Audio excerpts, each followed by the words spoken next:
friends, welcome to Max eHomes. My name is Tarun, your friend and host for this video. Before we actually proceed and we talk about Max eHomes, I would like to tell you something about Max. Max was started in 1999 by Mr. Max Marwah. By then it was a very small real estate agent. But within a span of 10 years, Max has actually become one of the biggest builders and construction consultants all over India. Mr. Marwah is a very dynamic person and he has always thought out of the box. And because of that fact, Mr. Marwah has actually become with one of the biggest concept in India by the name of Max eHomes. You must be wondering what exactly would be a Max eHome. Basically, an eHome is a home which is completely run automatically.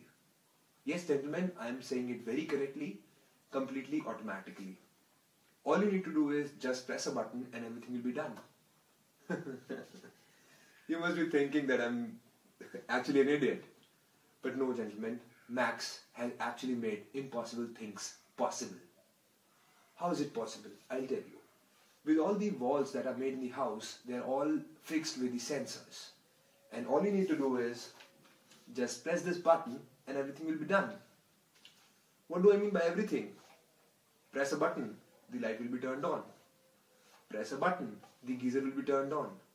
So with all your laziness in the chilly winters, you can easily manage things on your bed itself by this small remote. Gentlemen, you must be wondering that if in case that is true with what I'm actually saying, what is the backup plan? What if this remote fails? What if the sensors does not pick it up? Gentlemen, Max has always worked on a 360-degree concept, wherein if any sort of failure actually comes up, there actually is generated a software which will be installed in the owner's mobile phone, which can be activated anytime. And your mobile phone will actually become your alternate remote. Yes, gentlemen, Max has always thought about mankind, as we always think about making lifestyles better. Thank you.